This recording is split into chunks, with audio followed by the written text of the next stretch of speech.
Hello students, my self हीरक ज्योति। और हम लोग आज लेक्चर कंप्लीट करने वाले हैं कौन सा मेंस्ट्रुअल साइकिल के ऊपर। बच्चों, आपको पता है हम लोग कंटिन्यू कर रहे हैं ह्यूमन रिप्रोडक्शन के ऊपर फिलहाल लेक्चर्स।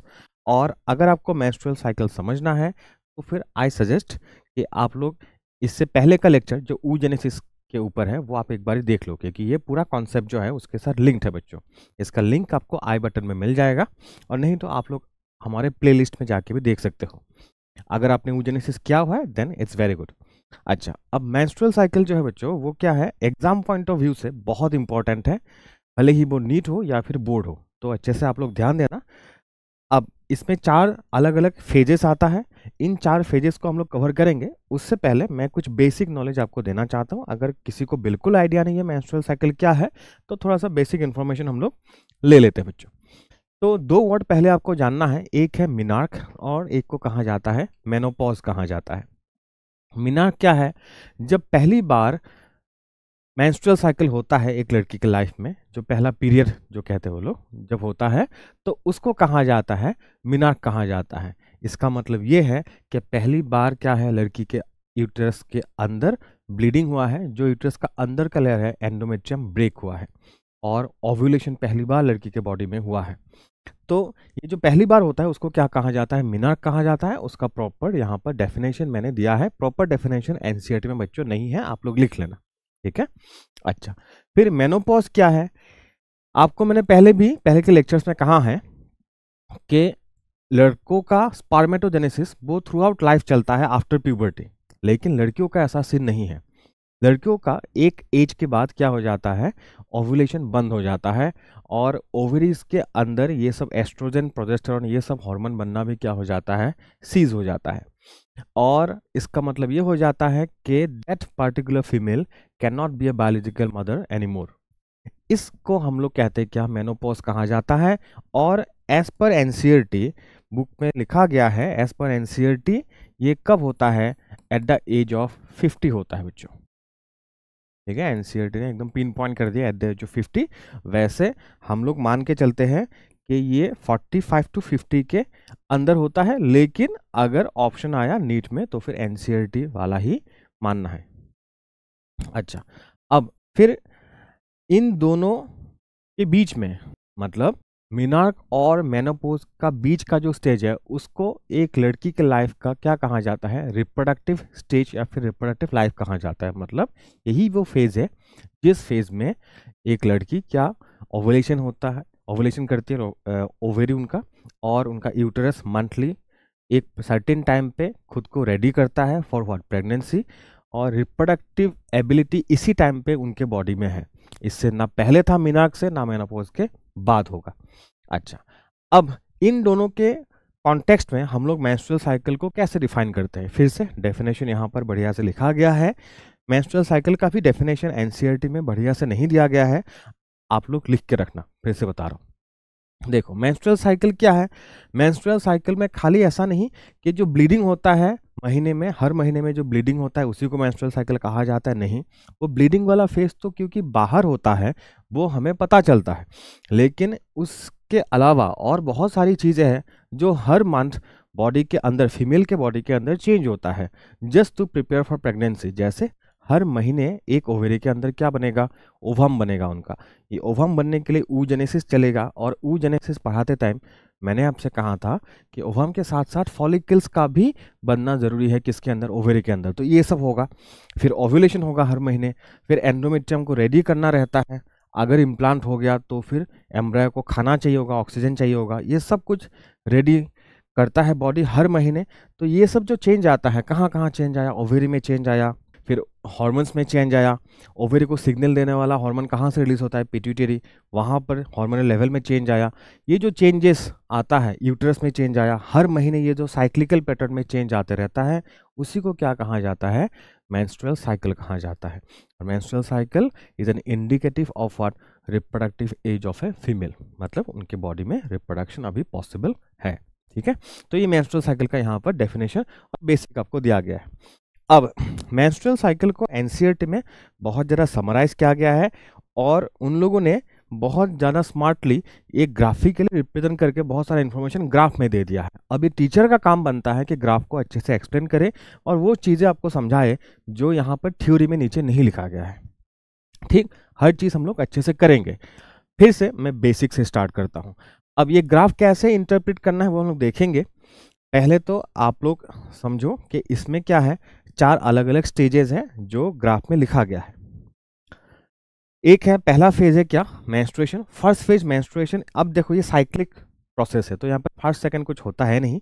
एनसीईआरटी में पहले क्या लेवलिंग किया गया है, पहले क्या समझाया गया है, मेंस्ट्रुएशन, फिर फॉलिकुलर फेज, फिर ल्यूटियल फेज, और फिर यहाँ पर बीच में एक और फेज आता है जो यहाँ पर नहीं लिखा गया है, ओव्यूलेटरी फेज। ठीक है, तो फॉलिकुलर के बाद ओव्यूलेटरी फेज आएगा जहाँ पर यहाँ पर क्या हो रहा है दिख रहा है आपको, ओव्यूलेशन हो रहा है। उसके बाद ल्यूटियल फेज। हर फेज में क्या क्या चेंजेस आता है अच्छे से हम लोग डिस्कस करेंगे। लेकिन इस चीज को डिस्कस करने से पहले आपको समझना जरूरी है कि oogenesis, क्योंकि यहाँ पर ये एक बनने का ही एक साइकिल है, हर महीने एक बनने का ही मेन इवेंट यहाँ पर क्या है, फॉर्मेशन ऑफ एग। एग अगर बन गया है तो अगर वो फर्टिलाइज हो गया तो हमें क्या करना है, उस हिसाब से एंडोमेट्रियम को भी रेडी करना है, तो इसीलिए एंडोमेट्रियम भी रेडी होता है। तो लेकिन मेन इवेंट, कोर इवेंट क्या है, formation of egg and it's ovulation, release from the ovary. तो अब जो ये मेन इवेंट है उसका हार्मोनल रेगुलेशन समझना जरूरी है, क्योंकि ग्राफ में आप लोग देख रहे हो ओवेरी में जो चेंज आ रहा है, यूट्रस में जो चेंज आ रहा है, उसके ऊपर यहाँ पर 2 हार्मोन, यहाँ पर 2 हार्मोन लिखा गया है, कैसे उनका लेवल फ्लक्चुएट करता है इन ए मेंस्ट्रुअल साइकिल। तो मतलब ये जो हार्मोन है FSH और LH, ये कहाँ से रिलीज होता है बच्चों, पिट्यूटरी से। और पिट्यूटरी में कहाँ, अगर प्रिसाइजली बात करेंगे तो पिट्यूटरी में भी एंटीरियर पिट्यूटरी से रिलीज होता है। ये यहाँ पर मैं लिख रहा हूँ एंटीरियर पिट्यूटरी। ठीक है, तो एंटीरियर पिट्यूटरी से रिलीज होने वाला ये 2 हार्मोन आके ओवेरी को कैसे सिग्नल देता है, फिर ओवेरी के अंदर एस्ट्रोजन प्रोजेस्टेरॉन कैसे उसका लेवल बढ़ता है या कम होता है, फिर इन हार्मोन्स के चलते यहाँ पर एंडोमेट्रियम में क्या चेंज आता है, वैसे लिंक करके आपको पढ़ना पड़ेगा। तो इसीलिए मैं यहाँ पर नेक्स्ट स्लाइड में आपको समझाऊंगा ये जो oogenesis जो हर महीने होता है फीमेल के बॉडी के अंदर इन हर रिप्रोडक्टिव एज, वो कैसे रेगुलेट होता है with the help of this particular hormones. ठीक है, अच्छा, इसलिए मैंने आपको कहा है कि oogenesis का कॉन्सेप्ट पहले समझना जरूरी है। ठीक, अब देखो बच्चों, हमारे बॉडी में रिप्रोडक्टिव सिस्टम को कंट्रोल करने के लिए सिग्नल आता है पिट्यूटरी से। पिट्यूटरी क्योंकि मास्टर ग्लैंड है, आप सबको पता होगा, ये बाकी सारे ग्लैंड्स को कंट्रोल करता है। और फीमेल के बॉडी में जो ओवेरी है वो भी एक तरीके का क्या है, ग्लैंड ही है, क्योंकि उसी से female sex hormones oestrogen and progesterone release होता है। ठीक, अच्छा, अब ये जो पिट्यूटरी ग्लैंड है उनको सिग्नल देता है कौन, उसको सिग्नल देता है हमारा ब्रेन, क्योंकि पिट्यूटरी भले ही मास्टर ग्लैंड हो लेकिन है तो वो ग्लैंड ही बच्चों। तो उसको नहीं आइडिया होता है कि कब कौन से ग्लैंड को क्या सिग्नल देना है, क्योंकि उसको नहीं पता है कि बॉडी में कंडीशंस किस तरह का है। बॉडी में कंडीशंस किस तरह का है ये आइडिया होता है, इसको इंटरप्रेट कर पाता है, सेंस कर पाता है कौन, हमारा ब्रेन ऑब्वियसली। ठीक है, तो पिट्यूटरी के साथ, पिट्यूटरी से जहां से लटका हुआ होता है, ब्रेन का एक पार्ट से लटका हुआ होता है, उस पार्ट को कहा जाता है बच्चों, हाइपोथैलेमस कहा जाता है। ठीक है, ये सब चीज़ आपका क्लियर होगा अगर आपने क्लास 11 अच्छे से पढ़ा है, अगर नहीं पढ़ा तो मैंने बेसिक्स इसलिए बता दिया है। अब हाइपोथैलेमस क्या करता है, हमारे पिट्यूटरी को सिग्नल देता है कि ऐसा अब कंडीशन है बॉडी का, ठीक है, तो आप ये वाला हार्मोन रिलीज करो। अब हम लोग फॉर एग्जाम्पल यहाँ पर समझेंगे कि oogenesis को कैसे हाइपोथैलेमस इनिशिएट करता है और फिर पिट्यूटरी कैसे टेक ओवर करता है, टेक ओवर नहीं मतलब कैसे बाकी काम करता है।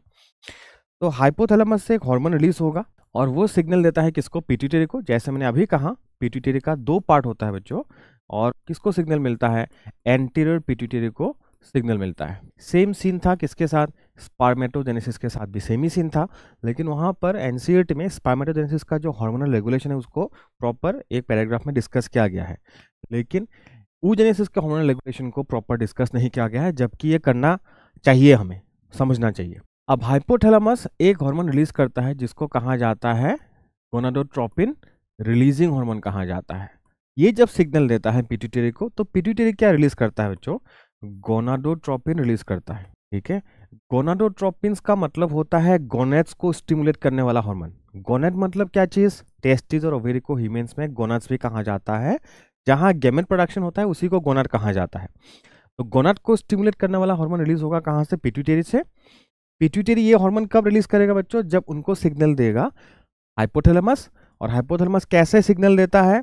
Bye releasing hormone called gonadotropin releasing hormone. इतना सिंपल नाम है, गोनाडोट्रोपिन को रिलीज करवाने वाला हार्मोन, मतलब वही उसका नाम रख दिया है। ठीक है, अलग कुछ ग्रीक नेम नहीं है। तो ये हार्मोन जब जाएगा गोनाडोट्रोपिन रिलीज होगा, नाम से ही पता लग रहा है। गोनाडोट्रोपिन दो तरीके का होता है, जैसे स्पर्मेटोजेनेसिस में भी था।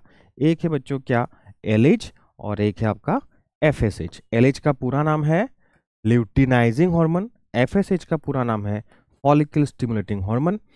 अब इन दोनों का नाम ऐसा क्यों पड़ा, हम लोग मेंस्ट्रुअल साइकिल में हमें समझ में आ जाएगा। oogenesis में वैसे मैंने ऑलरेडी बता दिया, फिर भी मैं एक बार दोबारा बोलूंगा। अच्छा, ये एलएच और एफएसएच यहाँ पर इस ग्राफ में मेंशन किया गया, कैसे उनका लेवल डाउन होता है, हाई होता है। ठीक है। अच्छा, वैसे एक चीज और बता दूं मैं आपको, मेंस्ट्रुअल साइकिल का जो ये ग्राफ दिया गया है, यहाँ पर बहुत सारी चीजें मतलब स्किप की गई है ग्राफ में भी। यहाँ पर डिटेलिंग ज़्यादा है नहीं बच्चों। आप मेडिकल कॉलेज में जाओगे तो आपको कुछ और ही ग्राफ मिल जाएगा, पूरा मेंस्ट्रुअल साइकिल का कॉन्सेप्ट वहाँ पर इन डिटेल्स पढ़ना होगा। तो यहाँ पर बहुत सारी चीज़ें मैं आपको इतना डिटेल्स में बता ही नहीं सकता जितना डिटेल्स में एक्चुअली बाद में आपको पढ़ाया जाएगा। कुछ चीज़ें मुझे जानबूझ के यहाँ पर गलत पढ़ाना पड़ेगा, फिर भी आपके नीट के एस्पेक्ट के लिए, बोर्ड के लिए जितना चाहिए उससे ज़्यादा आपको मैं दूंगा, उससे कम तो होगा नहीं। अच्छा, अब ये एफएसएच और एलएच ये दो हार्मोन है जो हमने अभी मेंशन किया, पिट्यूटरी हार्मोन्स। ठीक है। अब ये दोनों हार्मोन आके फिर किसको सिग्नल देता है? गोनड्स को। गोनेड कौन? फीमेल के केस में ओवेरी। अब ओवेरी में क्या चेंज आएगा देखेंगे हम लोग। ठीक है। अच्छा, अब देखो एलएच जाएगा। ठीक है, पहले एलएच का देख लेते हैं। एलएच क्या करता है? ओवेरी के अंदर क्या है बच्चों? फॉलिकल्स है, ढेर सारा प्राइमरी फॉलिकल्स है। ठीक है। तो एलएच जाके क्या करता है? जो फॉलिकुलर सेल्स है, और जिन लोगों ने oogenesis पढ़ा हुआ है उनको पता है कि फॉलिकुलर सेल्स मतलब हम लोग ग्रेनुलोसा सेल की बात कर रहे हैं मेनली, और किसकी बात कर रहे हैं? ठेका सेल्स की बात कर रहे हैं। तो फॉलिकुलर सेल्स मतलब जो ये प्राइमरी फॉलिकल है, सेकेंडरी फॉलिकल है, खास करके सेकेंडरी से टार्शियरी, टार्शी से ग्राफियन फॉलिकल, इसमें आप देखोगे उसमें क्या आता है? मेम्ब्रेना ग्रेनुलोसा बोल के एक डिस्टिंक्ट लेयर आता है, उसके बाहर ठीका बोल के दो लेयर आता है। ठीक है, सेकेंडरी में एक ही लेयर होता है, टर्शियरी से दो लेयर बन जाता है। अब ये जो सेल्स है उन सेल्स को सिग्नल मिलता है ओवेरी में, किसका सिग्नल? एलएच का सिग्नल मिलता है। तो फॉलिकुलर सेल्स मतलब फॉलिकल्स के सेल ऑब्वियसली, तो उसमें कौन से सेल्स अगर प्रिसाइजली बात करें? ग्रेनुलर एंड व्हाट एंड ठीका सेल्स। ठीक है, तो इनको सिग्नल मिलता है। इन रेस्पॉन्स टू डेट ये जो फॉलिकुलर सेल्स है वो क्या रिलीज करते हैं बच्चों? ओवेरी से रिलीज होना स्टार्ट हो जाता है क्या? एस्ट्रोजन रिलीज होना स्टार्ट हो जाता है। ठीक है। दूसरा बंदा क्या करेगा? फॉलिकल स्टिमुलेटिंग हार्मोन, नाम में ही है फॉलिकल स्टिमुलेटिंग हार्मोन। ये क्या करेगा? ये जो प्राइमरी फॉलिकल्स है उनको सिग्नल देता है। ठीक है, जिसके चलते प्राइमरी फॉलिकल्स फिर क्या बनेगा? सेकेंडरी बनेगा। सेकेंडरी जाके क्या बनेगा? टर्शियरी, और टर्शियरी जाके क्या बनेगा? एक मेच्योर फॉलिकल बनता है। ठीक है, तो फॉलिकल डेवलपमेंट का सिग्नल कौन देता है? एफएसएच देता है, इसीलिए उसका नाम क्या है? फॉलिकल्स को स्टिमुलेट करने वाला हार्मोन, फॉलिकल स्टिमुलेटिंग हार्मोन। और ये जो एस्ट्रोजन है बच्चों, जो कहाँ से रिलीज हो रहा है? इन्हीं फॉलिकल्स के सेल से रिलीज हो रहा है। उन फॉलिकल्स के अंदर हमने किसको छुपा के रखा है? प्राइमरी oocyte को छुपा के रखा है, जो प्यूबर्टी से पहले कौन से स्टेज में था? प्रोफेज 1 में रुका हुआ था। oogenesis फिर से पढ़ना है आपको, जिनको नहीं समझ आ रहा है बस मैं आपको बता रहा हूँ कि ये जो फॉलिकल्स बोल के जिन स्ट्रक्चर्स की बात हम लोग कर रहे हैं उसके अंदर क्या है? एक छुपा हुआ है। ठीक है, एक बन रहा होता है लेकिन बीच में रुका हुआ होता है। अब जो एक बनने का प्रोसेस है उसको स्टार्ट कर दिया जाता है दोबारा, जैसे जैसे फॉलिकल बड़ा होगा जो अंदर आधा बना हुआ एक था वो भी बनना स्टार्ट हो जाता है। बस इतना समझ लो अभी। ठीक है, अगर oogenesis आपने नहीं पढ़ा हुआ है। अच्छा, अब एस्ट्रोजन ये सिग्नल देता है किसको? ये जो आधा बना हुआ एग है उसको हम लोग कहते हैं क्या? प्राइमरी oocyte कहा जाता है बच्चों। तो प्राइमरी oocyte को सिग्नल देता है कि तुम एग बनाने का काम कंप्लीट करो। और एग बनाना मतलब क्या करना है? मियोसिस करना है। आपको पता ही है मियोसिस से ही गैमेट बनता है। तो प्राइमरी oocyte क्या करता है? जो मियोसिस बीच में रुका हुआ था, आधा बनना मतलब क्या? एक तो ऐसे आधा बनेगा लिटरली वैसा तो नहीं है ना। तो प्रोसेस जो बीच में रुका था मियोसिस का प्रोसेस, उसको दोबारा रिस्टार्ट कर देता है। तो प्राइमरी oocyte जो है वो मियोसिस 1 क्या कर देता है, मियोसिस 1 रीस्टार्ट कर देता है। ठीक है, अच्छा अब एस्ट्रोजन का सिग्नल प्राइमरी oocyte को मिलता है, ये तो है। और एस्ट्रोजन किसको सिग्नल देता है बच्चों, ध्यान देना, एस्ट्रोजन सिग्नल देता है यूटेरस में भी सिग्नल देता है।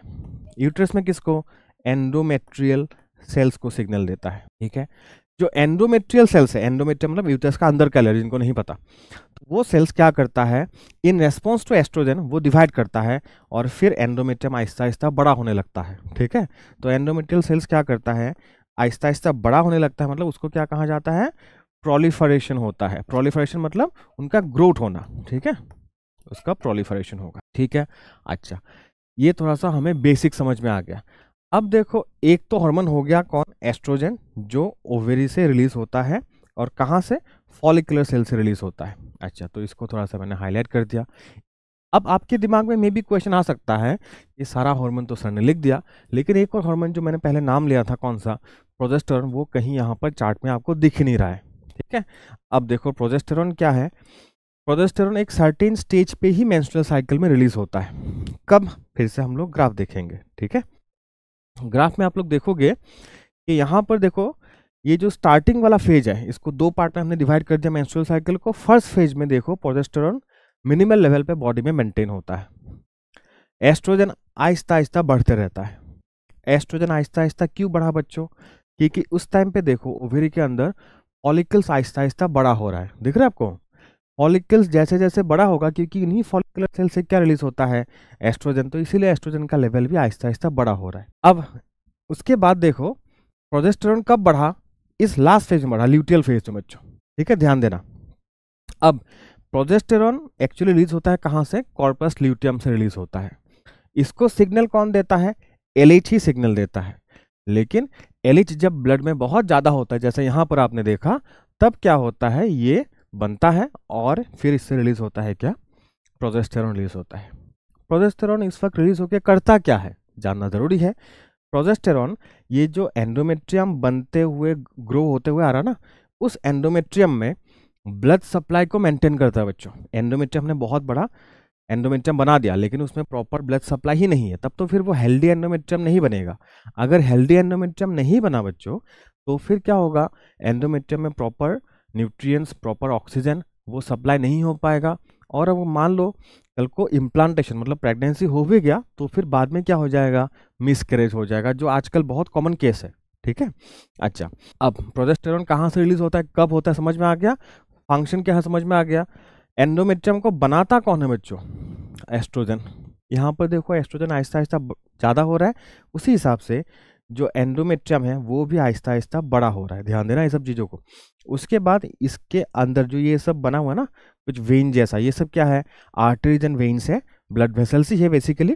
तो ये सब ब्लड वेसल भी आहिस्ता आहिस्ता यहाँ पर ज़्यादा बनने लगेगा under the influence of one, progesterone. ठीक है, यहाँ पर फिर से एस्ट्रोजन बढ़ जाता है, कैसे हम लोग समझेंगे जब ल्यूटियल फेज डिस्कस करेंगे। फिलहाल प्रोजेस्टेरॉन का काम को समझ में आ गया, चलो फिर इसको हम लोग नोट डाउन करते हैं। अब ये चार्ट ध्यान देना बच्चों। ठीक है, हमने अभी जो कहा कि ओव्यूलेशन के बाद एलएच क्या बना लेता है, सिग्नल देता है ओवेरी के अंदर क्या बनाने के लिए, कॉर्पस ल्यूटियम बनाने के लिए। अब इसमें थोड़ा सा ध्यान देना आप लोग, जैसे यहाँ पर ग्राफ में अगर देखोगे तो ओव्यूलेशन के टाइम पे क्या हो जाता है, एलएच का एक पिक बन जाता है, इसको एलएच सर्ज कहा जाता है, एलएच एकदम सर्ज करता है। ठीक है, तो ये एलएच सर्ज के बाद ब्लड में कुछ टाइम के लिए एलएच ऑब्वियसली क्या रहेगा, ब्लड में हाई लेवल पे रहेगा।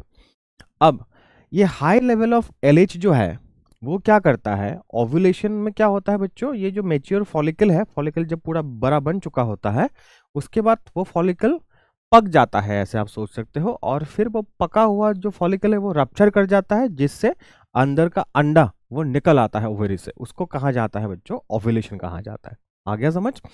तो ओव्यूलेशन हो जाने के बाद, ओव्यूलेशन मतलब ऐसे इमेजिन कर लो, ये जो पका हुआ फॉलिकल है उसके अंदर जो अंडा बन रहा था वो अंडा उसके सीड के तरह है, सीड निकल गया, जो बाकी जो फ्रूट मतलब जो ये रप्चर्ड फॉलिकल है वो तो रह गया ओवेरी के अंदर।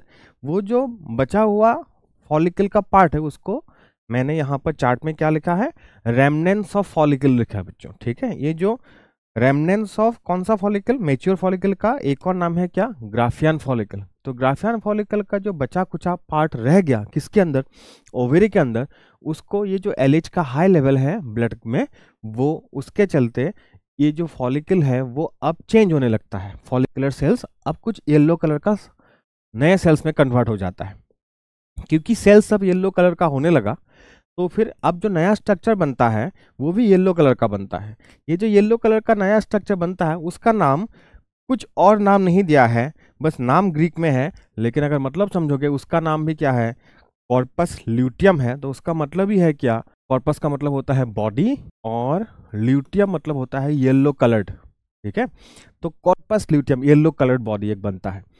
अब इसीलिए आप अगर यहाँ पर ग्राफ में देखोगे तो ये स्ट्रक्चर भी क्या बना है? येलो कलर में उन लोगों ने बनाया है। अब ये कॉर्पस ल्यूटियम क्या करना स्टार्ट करता है? क्योंकि फॉलिकुलर सेल्स जो है वो चेंज होके क्या बन गया? येलो सेल्स बन गया। अब ये जो येलो सेल्स है कॉर्पस ल्यूटियम में, वो एस्ट्रोजन रिलीज नहीं करता। क्या रिलीज करता है बच्चों? वो प्रोजेस्टेरॉन रिलीज करता है। यही फॉलिकुलर सेल येलो होने से पहले जब वो नॉर्मल सा था तब उसने क्या रिलीज किया था? एस्ट्रोजन रिलीज किया था। अब क्योंकि वो चेंज हो चुका है तो उसका बिहेवियर भी चेंज हो चुका है और उसका रिलीज क्या होने लगा है? उससे रिलीज प्रोजेस्टेरॉन होने लगा है बच्चों। ठीक है, ध्यान देना। अब ये जो प्रोजेस्टेरॉन है वो अब क्या करेगा? एंडोमेट्रियल सेल्स को सिग्नल देगा, वहां पर ढेर सारा क्या बनेगा? ब्लड वेसल बनेगा। एक तरीके से प्रोजेस्टेरॉन प्रिपेयर कर रहा है किसको? एंडोमेट्रियम को, फॉर व्हाट? प्रेगनेंसी। ठीक है, तो आपको पता होगा प्रोजेस्टेरॉन को ही क्या कहा जाता है बच्चों? नोट कर लेना, progesterone is also known as pregnancy hormone. ठीक है, अच्छा। अब एक चीज और एक ट्विस्ट है, फिर से हर एक चीज इंपॉर्टेंट है। हम लोग ये जो मेंस्ट्रुअल साइकिल पढ़ रहे हैं वो बेसिकली है क्या बच्चों? फीमेल के बॉडी में चलने वाला एक साइकिल है जिसमें हर महीने बॉडी अपने अंदर कुछ चेंजेस लाती है ताकि वो प्रेगनेंसी के लिए मतलब खुद को रेडी कर पाए। ठीक है, खास करके किसको? एंडोमेट्रियम को। अब देखो जब प्रोजेस्टेरॉन इतना पीक पे होगा ब्लड सप्लाई वगैरह के चलते, आप देख रहे हो यह एंडोमेट्रियम भी अच्छा खासा मोटा हेल्दी बन जाता है। मतलब क्या है? जो पर्पस था इन सब चीजों का वो फुलफिल हो गया है। मतलब now the endometrium is what? Ready. अब जब एंडोमेट्रियम रेडी हो चुका है तो उसके बाद ये सिग्नल, ये जो ब्रेन से सिग्नल आया था कि करो तुम ये सब चीज, रेडी करना है हमें, तो उसको तो बोलना पड़ेगा ना बॉस को कि मेरा काम हो चुका है। तो बॉस को सिग्नल कैसे जाएगा? बॉस मतलब कौन? ये हाइपोथैलेमस को। उसको सिग्नल कैसे जाएगा? अब ब्लड में क्या हाई हो चुका है? प्रोजेस्टेरॉन हाई हो चुका है। ये चीज सेंस करेगा क्योंकि वही ब्लड घूम फिर के ब्लड ब्रेन के पास पहुंचेगा। तो ब्रेन में जैसे हाइपोथैलेमस को डिटेक्ट हो जाएगा, अरे ब्लड में प्रोजेस्टेरॉन तो अच्छा खासा बन चुका है, तो फिर ऑटोमेटिक वो हाइपोथैलेमस अपना GnRH सिक्रेशन कम कर देता है। आई बात समझ? तो बेसिकली प्रोजेस्टेरॉन क्या करता है? High level of progesterone sends negative feedback to hypothalamus for what बच्चों? GnRH। टेक्निकली भी वर्ड समझना पड़ेगा आपको। नेगेटिव फीडबैक मतलब बंद करवाना। ठीक है, तो ये चीज हम लोग नोट करेंगे। यहाँ पर स्टार मार्क करके लिख रहा हूँ, हाईलाइट हो जाए थोड़ा सा। High level of progesterone sends negative feedback. Negative feedback मतलब कि अब और नहीं चाहिए, बंद करो, वो वाला सिग्नल भेजना। ठीक है, negative feedback to what? To hypothalamus. अब किसके लिए सिग्नल दिया कि अब क्या बंद करवाना है? Hypothalamus for what? For GnRH। ठीक है, चलो, तो ये हार्मोनल रेगुलेशन आपको समझ में आ चुका है।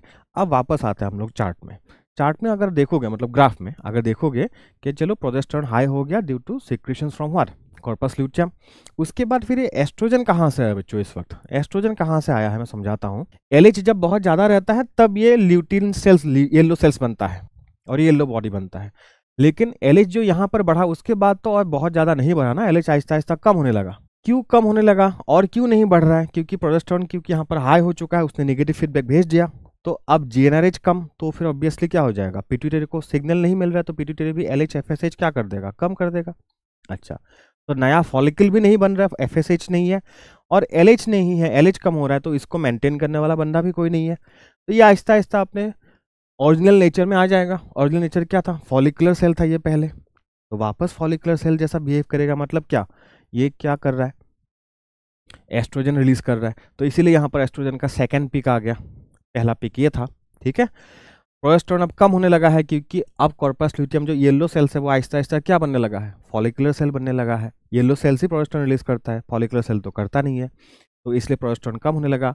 फिर आप देखोगे कि एस्ट्रोजन भी आहिस्ता आहिस्ता कम होने लगा है, क्योंकि ये जो कॉर्पस ल्यूटियम जो आहिस्ता आहिस्ता फॉलिकुलर सेल्स बन रहा है, ये जो फॉलिकुलर सेल में कन्वर्ट हो रहा है उसको भी मेंटेन करने के लिए अभी ब्लड में क्या नहीं है बच्चों, FSH नहीं है ना, क्योंकि GnRH हमने रोक दिया।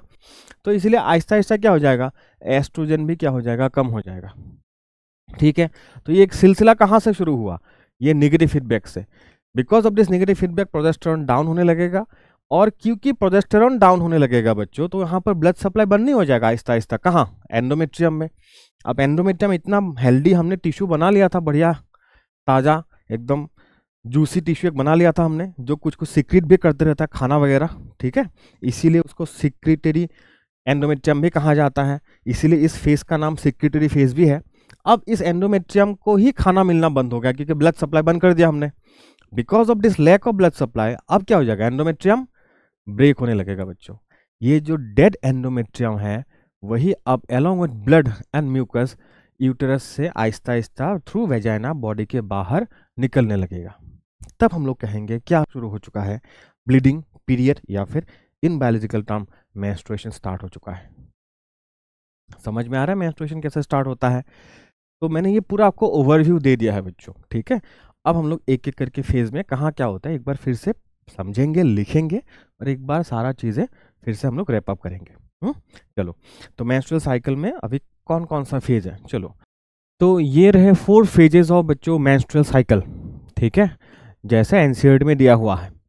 अब हर फेज में कहाँ क्या होता है वो हमने डिस्कस कर लिया है वर्बली, लेकिन मैंने चीज़ों को स्लाइड में बढ़िया से लिख के रखा है। एक बार दोबारा डिस्कस करेंगे, रिकॉल भी हो जाएंगे और चीज़ें क्लियर हो जाएगी। ठीक है, एक ही बार में तुरंत समझ में नहीं आता, जिनको आ गया बहुत अच्छी बात है, एक बार देख लो आप लोग। अब जो पहला फेज एनसीईआरटी में डिस्कस किया गया है वो क्या है, मेंस्ट्रुएशन फेज। अब ये फेज कब से कब तक चलता है, ये फर्स्ट 3 to 5 डेज के लिए चलता है। मतलब डे 1, मतलब अगर मंथ गिनना है, ठीक है, तो फिर लड़कियों को कब से गिनना चाहिए, उनके मंथली साइकिल का डे 1 कब गिना जाता है, जब ब्लीडिंग उनका स्टार्ट होता है, पीरियड जिस दिन स्टार्ट होता है। ठीक है, तो उसको डे 1 गिना जाता है। तो डे 1 से कब तक, 3 to 5 हो सकता है, मतलब 3rd डे भी खत्म हो सकता है, 4th डे भी, या फिर 5th डे भी खत्म हो सकता है। अच्छा, अब उसके बाद फिर मेंस्ट्रुएशन के बाद कौन सा फेज, दोबारा फॉलिकल्स बनना स्टार्ट हो जाता है, जैसे मैंने समझाया। तो फॉलिकल्स बनना स्टार्ट होगा और एंडोमेट्रियम रीजेनरेट होना स्टार्ट होगा। और फिर इसमें ये कितना दिन चलता है एग्जैक्टली बुक में इन थ्योरी नहीं लिखा गया है रिटर्न में, लेकिन ये लिखा गया है कि जो ओव्यूलेटरी फेज होता है ये कब होता है, डे 14th में होता है। एक ही दिन का फेज है, ठीक है, ओव्यूलेशन होने के लिए बस एक पार्टिकुलर डे में होता है, 14th डे में। तो फिर ये बीच में क्या होता है, फॉलिकुलर फेज। तो फिर फॉलिकुलर फेज हम लोग निकाल सकते हैं कब से हो सकता है, कौन से डे से स्टार्ट होगा, डे या तो 4th से स्टार्ट होगा, या तो कहाँ से, 6th से स्टार्ट होगा, और कहाँ तक चलेगा, 13th डे तक चलेगा। ठीक है, अच्छा, और उसके बाद फिर ये पूरा साइकिल जो होता है वो कितने दिनों का होता है, 28 to 29 डेज का ये साइकिल होता है बच्चों। तो फिर अब 14th डे को अगर क्या हो रहा है, ओव्यूलेशन हो रहा है, तो 14th डे के बाद मतलब कहाँ से, 15th से लेकर लास्ट तक 28 29th डे तक क्या चल रहा है आपका, ल्यूटियल फेज ही चल रहा है। ये तो हो गया कब कौन सा फेज चल रहा है। ठीक है, ये हमने कहाँ से डिडक्ट किया, ये हमने डिडक्ट किया एनसीईआरटी के ग्राफ से डिडक्ट किया, और अंदर नीचे जो थ्योरी लिखा हुआ है उससे। अब यहाँ अगर आप लोग गौर करोगे तो अगर आपको पूछा गया, ठीक है, अगर आपको पूछा गया कि longest phase of menstrual cycle कौन सा है, तो आपका आंसर क्या है, ये है आपका क्या, लॉन्गेस्ट फेज है। ठीक है, ये लॉन्गेस्ट फेज है। और ओव्यूलेटरी फेज क्योंकि एक ही दिन चलता है, ये क्या है, ये है आपका शॉर्टेस्ट फेज। कोई सारी चीज़ें एनसीईआरटी में डायरेक्ट नहीं लिखा जाता है, लेकिन हम लोग आराम से उसको डिराइव कर सकते हैं। तो ल्यूटियल फेज खत्म होने के बाद फिर से क्या हो जाता है, नया साइकिल स्टार्ट हो जाता है। अगर क्या हुआ, अगर एक क्या नहीं हुआ, फर्टिलाइज नहीं हुआ तो, ठीक है, अगर एक फर्टिलाइज हुआ तो ये जो ल्यूटियल फेज है वो 9 मंथ्स के लिए क्या होगा, कंटिन्यू करेगा। क्योंकि ल्यूटियल फेज में क्या रहता है बच्चों, कॉर्पस ल्यूटियम रहता है, और कॉर्पस ल्यूटियम किसको मेंटेन करता है, प्रेगनेंसी हार्मोन प्रोजेस्टेरॉन को। अगर ल्यूटियल फेज खत्म हो गया, इसका मतलब ये है कॉर्पस ल्यूटियम डीजेनरेट हो गया। वो नहीं हो सकता कब, प्रेगनेंसी के टाइम पे। ठीक है, क्योंकि प्रोजेस्टेरॉन ब्लड में रहेगा तो ही एंडोमेट्रियम में continuous supply of food and oxygen ensure कर पाएगा। ठीक, चलो अब ये तो हमने नंबर ऑफ डेज वाला देख लिया। अब कौन सा फेज में क्या होता है जो मैंने कहा था, ठीक। अच्छा, अब एक एक फेज मैंने यहाँ पर लिख लिया है, आपको देखना है, एक बार रिकॉल करना है, फिर पॉज करके आपको लिख लेना है, ठीक है। मेंस्ट्रुएशन, ये जो ब्लीडिंग हुआ है वो हुआ क्यों है, due to what, sudden drop in what, progesterone. बच्चों प्रोजेस्टेरॉन सडनली कम हो गया है तो एंडोमेट्रियम क्या हो चुका है, ब्रेक हो चुका है। अब जो ब्रोकन एंडोमेट्रियम है वही ब्लड के साथ, म्यूकस के साथ, है ना, बॉडी के बाहर आ चुका है, जिसको हम लोग क्या कहते हैं, ये जो फ्लो है उसको मेंस्ट्रुअल फ्लो या फिर क्या कहा जाता है, मेंसेस कहा जाता है, ठीक है।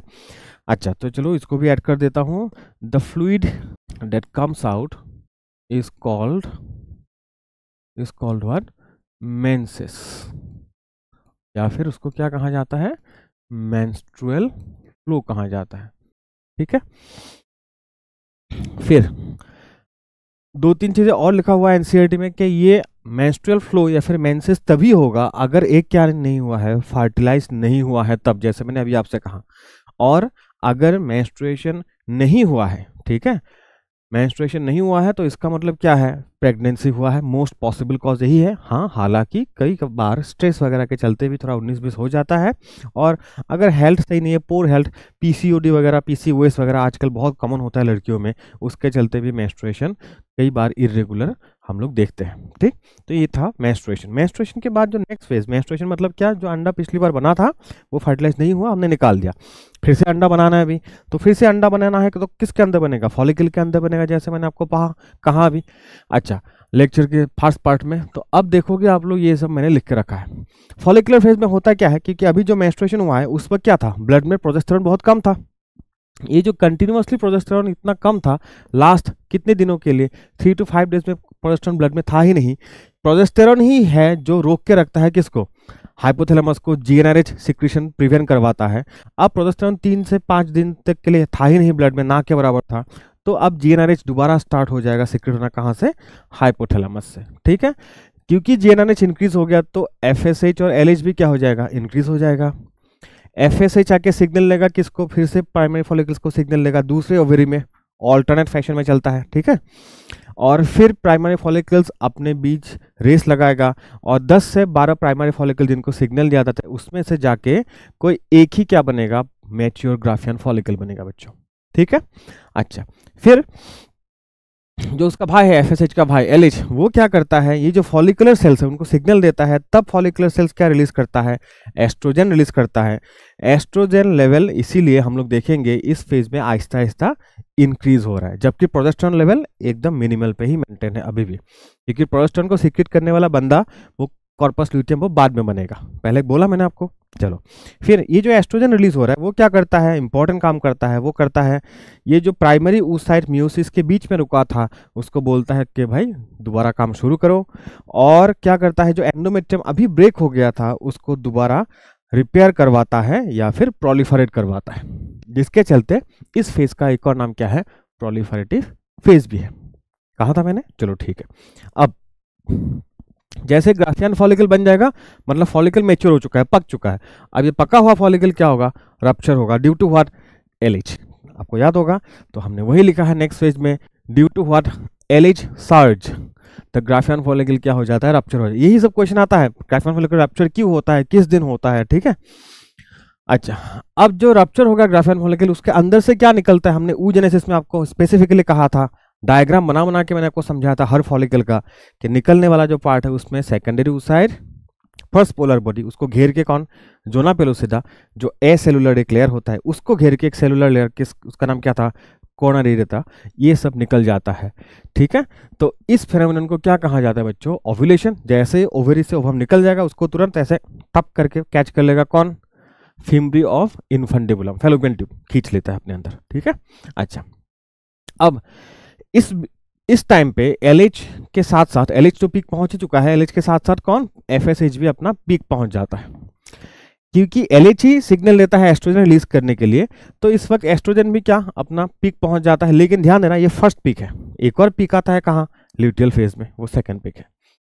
फिर एस्ट्रोजन क्योंकि कंटिन्यू कर रहा है, लेवल ग्रो करना उसका, ठीक है, तो एंडोमेट्रियम भी क्या कर रहा है, इस दिन ग्रो ही कर रहा है, प्रोलिफरेट कर रहा है, कुछ खास चेंज नहीं हो रहा है वहां पर, ठीक है। आगे समझ। अब ओवुलेटरी के बाद लास्ट फेज क्या था आपका, ल्यूटियल फेज था।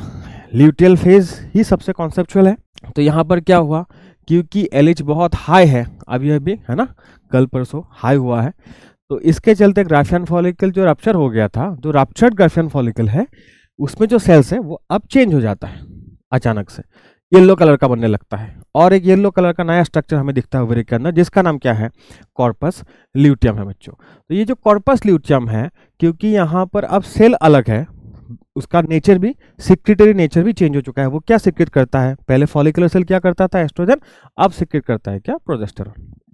ये जो प्रोजेस्टेरॉन है वो आहिस्ता आहिस्ता बढ़ते जाता है जैसे जैसे कॉर्पस ल्यूटियम बड़ा होता है, और अपना पीक पहुंच जाता है 21st टू 22nd डे के आसपास। ये ग्राफ से ढूंढा है मैंने, ठीक है, आउट ऑफ एनसीईआरटी नहीं है बच्चों ये सब।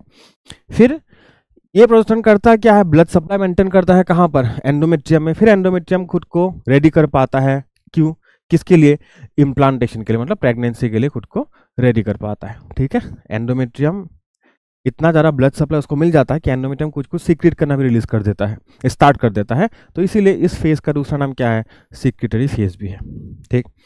ये जो हाई प्रोजेस्टेरॉन है उसी ने क्या भेज दिया, नेगेटिव फीडबैक भेज दिया। इसके चलते क्या हुआ, हाइपोथैलेमस ने GnRH कम कर दिया, तो LH और FSH भी कम हो गया। अब कॉर्पस ल्यूटियम क्या हो जाएगा, आहिस्ता आहिस्ता डीजेनरेट होके वापस फॉलिकुलर सेल जैसा बनने लगेगा, जिसके चलते फिर से ये क्या सिक्रेट करेगा, एस्ट्रोजन। तो हमें एस्ट्रोजन का क्या मिल जाएगा बच्चों, सेकेंड पीक मिल जाएगा, ठीक है। फिर क्योंकि अब जो कॉर्पस ल्यूटियम जो दोबारा फॉलिकुलर सेल जैसा सेल्स बन चुका है, ल्यूटियल सेल्स, उसको भी मेंटेन करने के लिए कुछ नहीं है अभी ब्लड में, FSH वगैरह सब कुछ कम हो चुका है ना, तो फिर वो भी और डीजेनरेट होते जाएगा। तो हम लोग देखेंगे कि प्रोजेस्टेरॉन लेवल भी डिक्लाइन हो चुका है और एस्ट्रोजन भी डिक्लाइन हो चुका है, ठीक है। Due to this decrease of progesterone अब क्या हो जाएगा, एंडोमेट्रियम में ब्लड सप्लाई रुक जाएगा, एस्ट्रोजन तो कम ही हो रहा है, तो ये एंडोमेट्रियम आहिस्ता आहिस्ता मरने लगेगा, और वही मरा हुआ एंडोमेट्रियम फिर से ब्लड के साथ बॉडी से निकल जाएगा। मतलब क्या हुआ, नेक्स्ट साइकिल आपका स्टार्ट हो चुका है, ठीक है। आई होप ये मेंस्ट्रुअल साइकिल जो बहुत ही इंपॉर्टेंट था आपका, अब कॉन्सेप्ट क्लियर हो चुका है, ठीक है। आपको नीचे लिंक मिलेगा, किसके लिए, इस पूरे PDF के लिए, बोर्ड का नोट्स आपको PDF के फॉर्म में मिल जाएगा, आप लोग डाउनलोड कर सकते हो। चलिए, थैंक यू, मिलते हैं नेक्स्ट लेक्चर में, बाय बाय।